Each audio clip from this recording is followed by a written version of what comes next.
뭐 단도직입적으로 말씀을 드릴게요. 김초엽 작가를 인상 비평 못하지만 한마디로 뭐 완전체. 소감. 완전체. 뭐라. 그냥 완전체.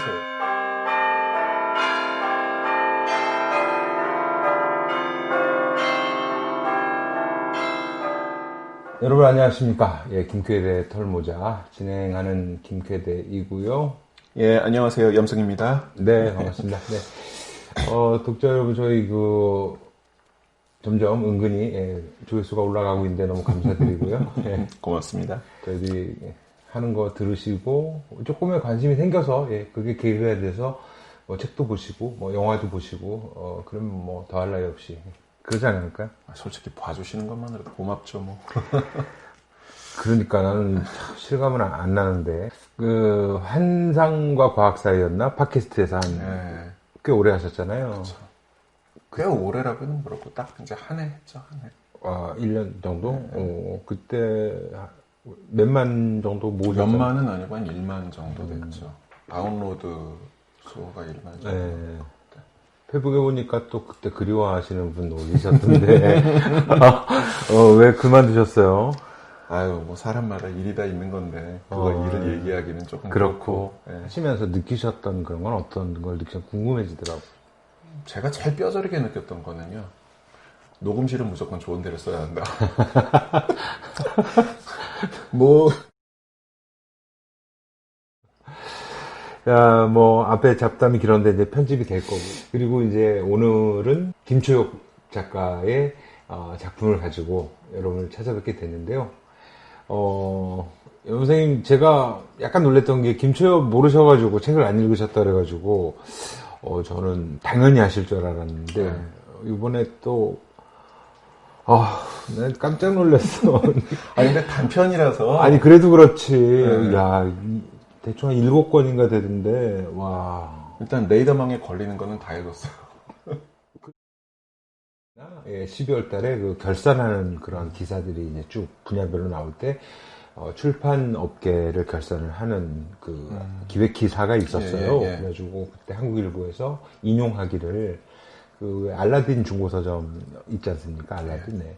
거기서, 설문조사를 한 거야. 그래서, 일반인 대상은 아니었고, 제 기억으로는 72명인가 해서 작가들, 편집자들, 소위 말하는 업계에 계신 관계자들한테 설문을 쫙 돌려가지고, 당신이 생각할 때, 지금 이 시대에서 영향력이 있는 작가를 한번 좀 이제 뽑아달라. 이렇게 해서 받은 거죠. 복수로.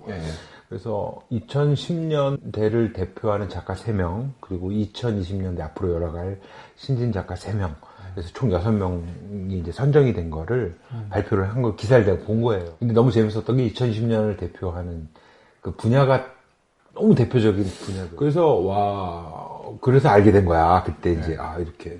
전 소속돼 있는 동네 얘기니까 관심 있게 봤겠죠. 그래서, 젊은 작가가 이렇게 있다. 그래서 대표작들을 다 사서 봤고, 김초엽 작가의 바로 우리가 빛의 속도로 갈 수 없어. 그때 이제 사서, 제가 기사를 본 게 올해 3월인가 4월 초였거든요, 봄에.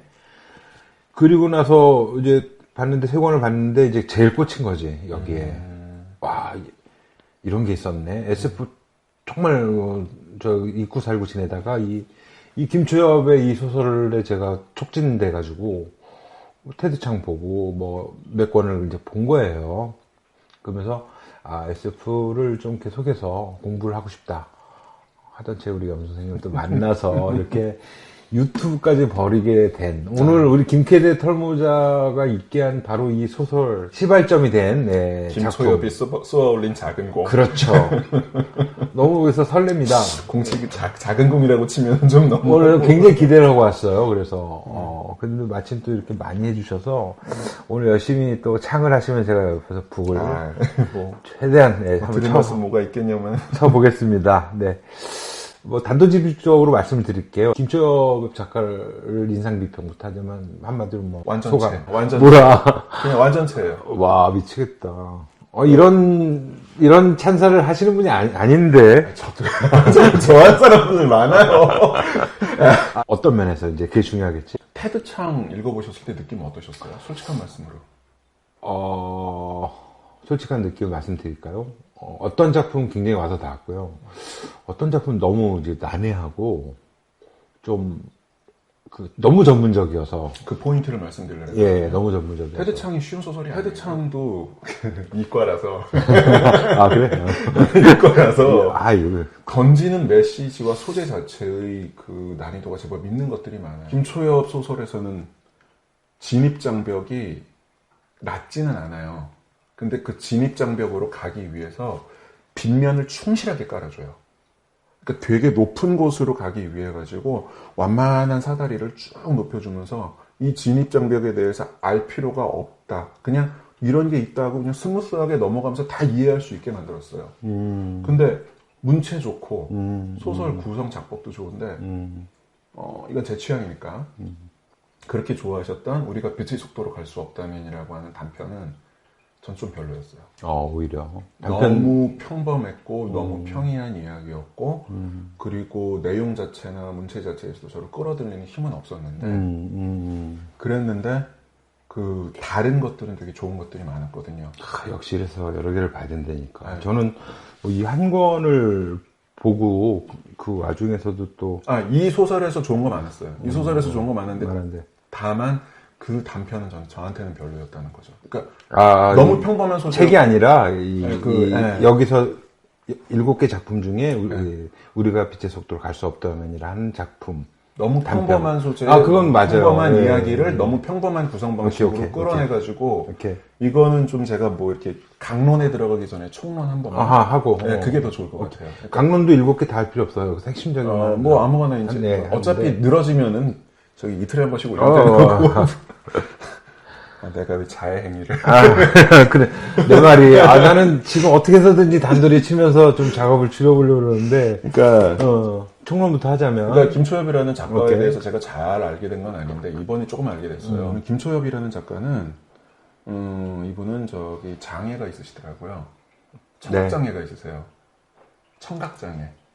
3급 청각장애인이세요. 그렇구나. 3급 청각장애인이신데, 이게 남의 불행을 너무 쉽게 얘기하는 거는 이분에 대한 엄청난 큰 신뢰가 될 수도 있다는 생각을 해요. 저는 조심해야죠. 그러니까 제가 그 3급 청각장애인을 가르쳐 봤거든요. 근데 이런 친구들 같은 경우는 일상생활에 있어가지고 크게 지장은 없어요. 네. 그 독순술도 많이 하고 그러니까, 그러니까 고개를 돌려가지고 말을 좀 못 알아듣는다 뿐이지 웬만하면 알아듣거든요. 근데 이분이 어느 정도의 장애를 가졌는지 모르겠지만은 혹시 그 드루리 레인이라고 하는 탐정 아세요? 그 추리소설 중에 드루리 레인, 엘라리 퀸 이 있었던 전에 있었던 드루리 레인이라는 탐정이 있는데 이 탐정이 청각장애예요. 근데 청각장애인데 딱 뭐냐면은 내가 나만의 공간에서 나의 사색을 할 때는 눈만 감으면 된다라는 말을 하거든요. 나한테 청각 방해를 안 받는다. 네, 나한테 청각장애는 축복이다 그렇게 해요. 소설 안에서 등장인물이. 근데 제가 진짜 이런 말 드리는 건 되게 엄청나게 큰 신뢰가 될 수 있는데 이분은 이런 자신의 어떤 모습 때문에 이분이 커가는 큰 토양이 되지 않았을까 싶어요. 핸디캡이 아니라 오히려 강점이 될 수 있는 것이다. 이분이 최근에 지금 장애학에 빠졌어요. 그 작가 노트에서 쓰시더라고요. 장애학에 빠져가지고 자기가 그렇게 관련이 있으니까 또 예를 들자면 이제 이런 거죠. 장애학이라 그러면 어떤 거냐면은 자 우리가 지나가다가 냄새를 잘 못 맡아요. 그런데 꽃 냄새를 못 맡는다 그러면 이건 장애일까요, 아닐까요? 불편하지만은 장애는 아니겠죠. 그렇지 큰 지장은 없는 거니까 그쵸. 생존하는데. 그 수화로 의사소통을 하는 섬에서는 청각장애가 장애가 아니라는 거죠.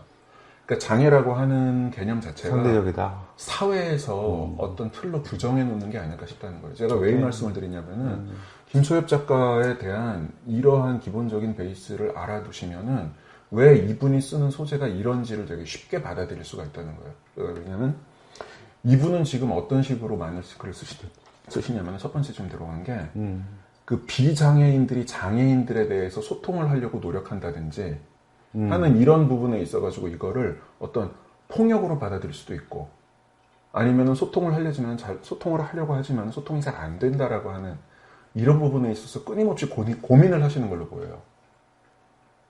그래서 이분 소설 중에서는 상당히 많은 부분에서 약한 분들이 나와요. 사회의 삶을 살아가는데 좀 불편하신 분들이 나와요. 그러면서 이거와 연장된 소재인데 트랜스 휴먼이라는 개념. 그러니까 트랜스 휴먼. 호모사피엔스라고 하는 종은 멸절하겠지만 너는 멸절하지 않을 것이다. 자, 좀 이해가 안 어렵네. 되죠? 자, 참 제가 요새 참 고통을 많이 겪는 부분 중에 하나인데 건망증. 나이 들면 고유명사가 생각이 안 나요. 저 젊을 때부터 이랬어.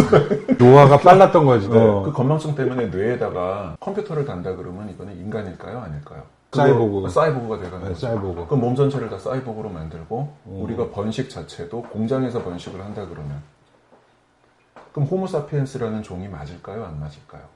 라는 거예요. 지금 여기서 거기서 어디까지 나가냐면 뇌에 있는 데이터를 싹 다 빼가지고 의식을 디지털화 시켜서 이거를 저기다가 컴퓨터에다가 집어넣는 거죠.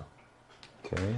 이거를 정말 좋은 소재로 드라마를 되게 잘 만들었던 게 블랙미러. 오케이. 네. 근데 이분은 뭐 트랜스휴먼이라고 하는 소재 자체를 되게 잘 쓰시는데 관내분실이 아마 이제 그렇죠. 그쪽이죠. 그것뿐만 아니라 이제 뭐 트랜스휴먼이라는 소재를 되게 잘 쓰시는데 이게 그분이 가지고 있는 연장선 트랜스휴먼이 말 그대로 휴먼의 어떤 그러니까 정신적인 부분, 마인드적인 부분, 의식적인 부분을 트랜스 이 기계 쪽으로 그렇죠. 옮긴다 이렇게 이제 기억을 하면 되겠네요. 뭐 다음 얘기. 네, 다음 얘기로 넘어갈까요? 이분이 아버님이 음악가시고 어머님이 시인이시더라고요. 어머니 시인인 거 알아요. 근데 어머님이 그래서 그런지 모르겠는데 그냥 짧은 지식이 떠든다 그러면은 시 쓰다가 소설 쓰시는 분들은 진짜 기가 막히잖아요. 그렇지. 그러니까 성장 과정 같은 거 무시는 못했을 것 같아요. 그럴 수 있겠네. 네. 그럴 수 있겠어. 근데 그래서 그런지 모르겠는데 이게 은근 가족주의가 있어요. 가족에 대해 긍정적으로 받아들이는. 역시 또 찍어주시니까 또 확 들어오네. 네. 특히 지금 말씀하셨던 관내분실 같은 경우도 그렇고, 네. 그다음에 그 재경이 그거 나갔던 영웅 얘기도 그렇고. 시티 픽션이라고 하는데 이제 실렸던 소설이거든요. 네. 근데 이거 여기 이제 실려 있는 그 케빈 방정식이라고 하는 소설이 있는데 여기서도 이제 그런 부분이 없잖아요. 그리고 이 우리가 빛의 속도가 수 없다면 첫 번째 순례자들 왜 돌아가지 않는 그렇죠. 릴리와 올리브 모녀관계. 네. 그러고 보니까. 근데 이 가족주의가 잘못 쓰면 되게 유치하거든요. 유치하죠. 네. 근데 이분 같은 경우는 가족과 그 사람과의 관계와 사랑에 대한 긍정성 같은 경우를 자연스럽게 안 보이는 것처럼 되게 잘 끌어내고 있어요. 네. 그런 부분들이 되게 잘 녹아 있고. 오케이. 네. 그러고 난 다음에 이분 보면은 아이디어가 100% 참신하진 않아요. 그러니까 그래요? 어디서 많이 봤던 것들, 어디서 많이 봤던 소재들 이런 건데 그거를 끌어내는 방식 자체가 되게 참신해요. 전개 방식과. 그러니까 우리 지난 시간에 천선란에 대해서 얘기를 드렸을 때 뻔한 소재를 얼마나 잘 끌어낼 수 있느냐가 그 작가의 힘이 아니겠느냐라고 이제 같이 말씀을 나눴잖아요. 그렇죠. 근데 이런 모습을 김초엽에서 정말 잘 볼 수 있었던. 그리고 또 김초엽 같은 경우는 이제 이과니까 포스텍인가? 우리한테 그냥 포항공대 하면 포항공대. 돼요. 포항공대 출신 맞아요. 그 학사도 아니고 석사. 그래서 그런지 과학 지식에 대한 깊이 그리고 최신 과학 지식에 대한 어떤 정보 그런 것들이 되게 잘 풀려져 그걸 저도 느꼈습니다. 네. 말씀을 하셔서 그런데 저번에 제가 아침 드라마 얘기도 했습니다만 본격문학 쪽에서 울거먹다 보니까 SF 쪽에서 굉장히 새로운 걸 이제 들고 나오는데 김초엽 작가는 잘은 모르겠지만 한 권을 읽어서 모르겠지만 그런 뭔가 모르는 친숙함의 코드가 숨어 있었구나. 그러니까 부담 없이 낯선 소재임에도 불구하고 그래도 흘러가는 것들은 친숙한 느낌을 받았거든요. 세 번째 얘기가 이제 그 말씀을 드려야겠어요. 이제 낯선 소재잖아요. 네. 그러니까 이게 옛날에는 좀 무의미하다라고 얘기를 했던 건데 하드 SF냐 소프트 SF냐 글쎄 그런 말이 기준이 있더라고요. 있었어요. 그러니까 소프트 SF 같은 경우는 그냥 세계만 만들어 놓고 그거에 대한 세계관의 과학적 배경이라든지 그런 거는 그렇게 많이 신경을 안 쓰는 거라고 받아들이시면 지난 시간에 또 천선란 작가의 경우도 그렇죠. 굳이 얘기하자면 되게 단순하게 얘기를 한다 그러면 마징가 Z가 전형적인 소프트 SF예요. 우리 세대에서 제일 잘 받는 그게 아니라 그러면 이제 이제 어벤져스 같은 그런 전형적인 소프트 SF 그런 분위기를 이제 설득하는 과정이 사실은 없죠. 그렇죠. 네, 그냥 던져주고 이런 세대야. 받아들여라. 이런 시기고 이런 시기고 이런 세계야. 딱 그런 건데 하드 SF 같은 경우는 그거에 가기 위해 가지고 논리적인 배경. 그렇죠. 테드 창이 그래서 어렵다는 얘기 듣는 그렇죠. 근데 뭐 공순이 출신이니까 그거에 대한 최신 과학적 그러니까 맞아요. 과학에 대한 최신 정보 같은 거를 되게 잘 풀어내가지고 맞아요. 근데 아까 맨 처음에 드렸던 거랑 말씀드리는 건데 어렵지 않다니까요. 그러니까. 자연스럽게 그 빗면을 되게 완만하게 잘 그러니까 깔아가지고 뒤집어 얘기하면 독자들을 배려를 하는 거고 네. 모르는 분들을 위한 배려를 굉장히 장치를 많이 걸어놓고 네. 그게 말했던 장애 핸디캡을 갖고 있는 네. 장애인들과 일반인들의 소통 문제를 많이 고민한 그런 어떤 습관들이 글을 쓰는 데 있어서 그렇죠. 좀 녹여져 있는 거예요. 자연스럽게 봐도 힘들지 않게 보실 수 있는 고수지, 고수. 고수들이 왜 강의한 것도 그렇지만 어려운 이론들을 굉장히 쉽게 풀어내시는 분들이 계시잖아요. 고수지. 그러니까 학문에 있어서 고수라기보다는 풀어내서 전달을 하는 데 있어서 고수인 거죠. 뭐 그런 면들, 뭐 그런 면들. 그러니까 되게 김초엽 작가의 소설에서는 말씀하셨던 것처럼 소통에 대한 이야기가 되게 많이 나오거든요. 어떻게 하면 소통을 할 수 있을 것이고 그거에 대해서 소통이 완벽한 것인가에 대한 이야기들 그런 언어학이나 기호학적인 중심 태세들 같은 경우들을 그냥 그렇다고 또 자신의 이야기를 강요하지도 않아요. 아 그래요. 네, 맞아요. 판만 딱 깔아놓고 네가 알아서 해석해요. 맞아요. 그러니까 너무 좋은 거예요. 그 글이라고 하는 그 글과 구성의 전개 방식이라고 하는 면에서 보면 SF, 사이언스 픽션. 그때 그 사이언스가 과연 그럼 뭔가? 그러면 과학적인 이론들을 많이 이렇게 풀어가지고 펼치는 게 그럼 그게 과학이냐? 이 작품을 읽고 나면요, 다시 제가 질문을 하고 있는 걸 느꼈어요. 그렇죠.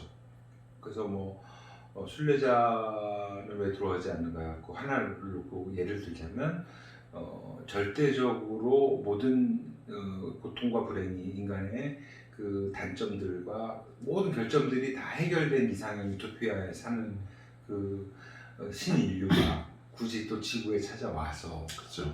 뭔가 또 남아야 되느냐 말에 결정을 하고 이런 이제 스토리들을 쭉 읽고 나서 책을 딱 덮고 나서 드는 게 다시 한번 질문이 나오는 거지. 야, 그럼 진짜 내가 만약에 내가 지금 크고 작은 문제를 가지고 살아가고 있는데 세상을 살면서 그렇죠. 죽을 때까지 철학적 문제인 거잖아요. 그것에서 완전히 벗어났을 때 내가 진짜 행복해질 수 있는 걸까? 우리는 그걸 다 없애면 행복해지는 거라고 생각하고 뭐 돈도 벌고 일도 하고 뭐 연애도 하고 하는 건데 그런 원초적인 질문들에 대한 그 코드를 열어주니까 그게 바로 사이언스의 속성이 그 대표적인 그 특성이잖아요.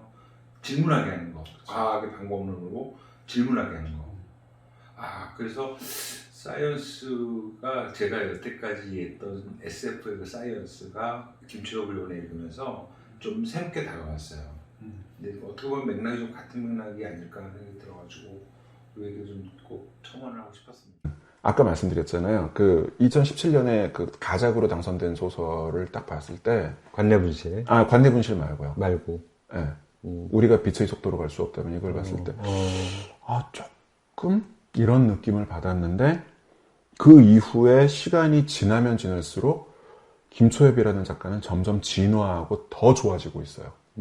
거기다 더 무시무시한 건 뭐냐면은 이 사람은 자신이 어떤 책에 어떤 글을 그러니까 자신이 실리는 글에 어떤 식으로 글을 써야 하는지도 알아요. 그 얘기는 이제 매체의 특성에 맞춰가지고. 그러니까 이거 원통 안의 소녀 같은 경우는 전형적인 청소년물이거든요. 아하. 청소년 단편이에요. 되게 짧아요. 글씨도 큼직큼직해가지고 사파도 많고. 근데 딱 청소년들이 읽을 만한 눈높이로 코드를 되게 잘 맞춰가지고 다 잘 썼어요. 거기도 제가 또 무시무시하다고 느꼈던 것 중에 하나가 뭐냐면은 광장이라는 소설집이에요. 네. 소설집이라고 말씀을 드렸는데 뭐냐면은 광장이라는 제목 하나만 주고 난 다음에 아. 잘 나가는 작가들을 전부 다 쓰고 네 멋대로 써봐라예요. 그런데 이 광장이라는 제목에 맞춰가지고 글을 쓴 거예요. 근데 이 글도 완성도가 높아요.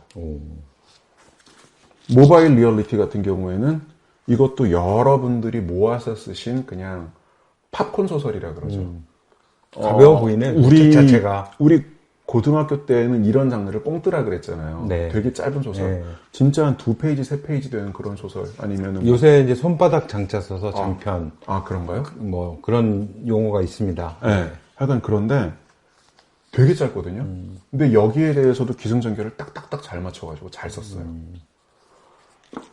매체에 맞춰가지고 자신이 그 매체에 자기를 녹여낼 줄 아는 그런 작가라고 봐요.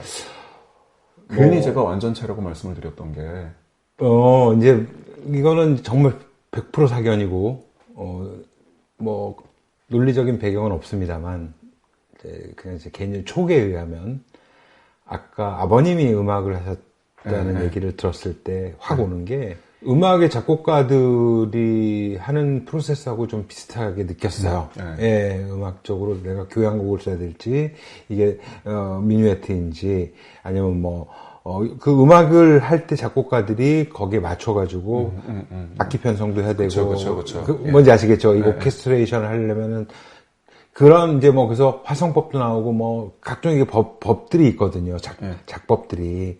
근데 뭔지 모르지만 그걸 공부를 해서라기보다는 그냥 피 속에 우리 김초엽 작가의 그 피 속에 아버지의 그런 피가 조금이라도 좀 섞여 있다면 가능할 수도 있겠다. 뇌피셜. 뇌피셜. 100% 뇌피. 예. 그리고 마지막으로 이제 하나만 더 이제. 네. 아까 이제 말씀드리다 만 건데, 시티 픽션. 네. 이거는 제가 조금 그런 말씀 드립니다만, 도시 괴담 모음집이거든요. 좀 괴담이라고 하면 제가 너무 좀 폄하한 건데, 호러를 SF로 풀어낸. 여기서 좀비 나옵니까? 그런 건 아니에요. 장편이에요, 단편이에요? 단편 모음집이에요. 단편 모음집에 아. 김초엽 작가가 딱 한 편을 넣었는데, 호러를 SF로 풀어낸 거예요. 야. 어느 매체에 어떻게 넣어야 되는지를 다 아는데 정말 웃긴 건 뭔지 아세요? 전부 다 SF라는 거예요. 오케이. 전부 다. 젊은 작가상 수상 작품집은 아마 그렇게 넣은 건 아니고 이래저래 이제 걸려서 넣은 건데. 네. 그런데 이것도 SF고. 근데 이것도 상당히 잘 쓴 책. 어쨌든 자신이 어떤 매체에서 어떻게 묻어가지고 어떻게 가야 할지를 이 작가는 알아요. 근데 이제 우리가 제가 이제 주어드린